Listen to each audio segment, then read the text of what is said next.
السلام علیکم اسٹوڈینٹس، کیسے ہیں آپ لوگ؟ اسٹوڈینٹس، ہم نے غزل نمبر 1 کے 2 اشعار، جو پہلے 2 اشعار ہیں، ان کی تشریح میں نے آپ کو کروائی تھی۔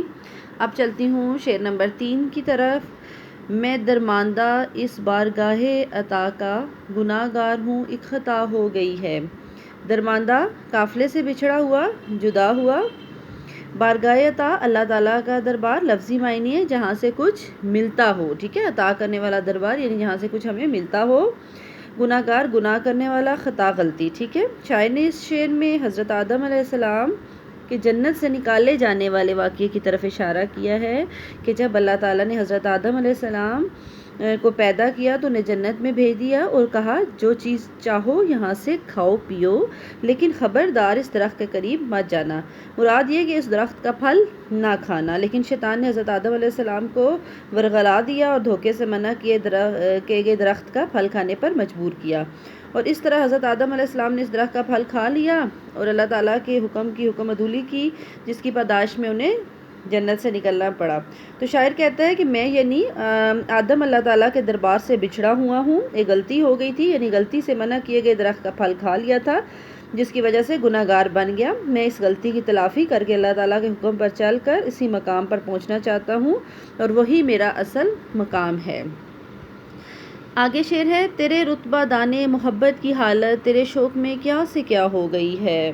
رتبہ دانے محبت مرتبے کو پہنچنے والا، حالت کہتے ہیں کیفیت کو، ٹھیک ہے۔ اس شعر میں شاعر نے کہتے ہیں کہ اللہ تعالیٰ نے انسان کو اپنی پہچان کے لیے پیدا کیا، ٹھیک ہے۔ وہ چاہتا ہے کہ انسان اپنی تخلیق کے مقصد کو سمجھے اور میرے مقام کو جانے۔ شاعر کہتا ہے کہ میں نے اللہ تعالیٰ کی محبت کی قدر و قیمت کو سمجھ لیا ہے۔ اللہ تعالیٰ نے مجھے بے شمار نعمتیں عطا کی ہیں اور اس نے ہر قدم پر میری رہنمائی کی۔ وہ مجھ سے بڑی محبت رکھتا ہے کیونکہ وہ میرا خالق ہے، اور شاعر کہتے ہیں کہ میں بھی اللہ تعالیٰ سے بہت محبت رکھتا ہوں کیونکہ میں اس کا بندہ ہوں، اور انسان جس سے محبت رکھتا ہے یقیناً اس سے ملنے کی خواہش بھی اپنے دل میں رکھتا ہے۔ اسی طرح میں بھی اللہ تعالیٰ سے ملاقات کی شدید خواہش رکھتا ہوں، اور میں ہر وقت یہی آرزو کرتا ہوں کہ کاش مجھے اپنے اللہ کا دیدار ہو جائے، ٹھیک ہے۔ اگلا اور آخری شعر ہے، پہنچ جائیں گے انتہا کو بھی حسرت جب اس راہ کی ابتدا ہو گئی ہے۔ انتہا آخری حد، ابتدا آغاز شروع، ٹھیک ہے۔ شاعر کہتا ہے کہ ہم اپنی منزل پر پہنچ ہی جائیں گے کیونکہ ہمارے سفر کی ابتدا ہو گئی ہے، ہم نے سفر شروع کر لیا ہے۔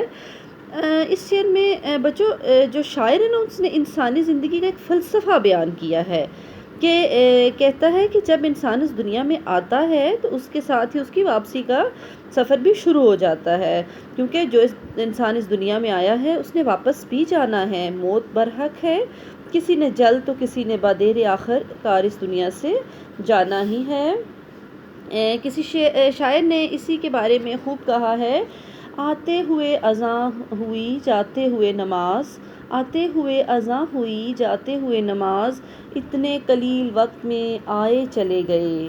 یعنی کہ حضرت کہتے ہیں کہ ہمیں ایک خاص وقت کے لیے اس دنیا میں قیام کرنا ہوتا ہے۔ ہم نے اللہ تعالیٰ سے واپسی کا وعدہ کیا ہے، انسان کی پیدائش کے ساتھ ہی یہ وقت شروع ہونا شروع ہو جاتا ہے، اور آخر ہوتے ہوتے ایک دن یہ ختم ہو جاتا ہے سفر، اور یہ زندگی کا سفر ہمارا تمام ہو جاتا ہے۔ اور بقول شاعر، چلے تو کٹ ہی جائے گا سفر آہستہ آہستہ، ہم اس کے پاس جاتے تھے مگر آہستہ آہستہ۔ مجھے امید ہے کہ آپ کو غزل کی اچھی طرح سمجھ آئی ہوگی۔ شکریہ۔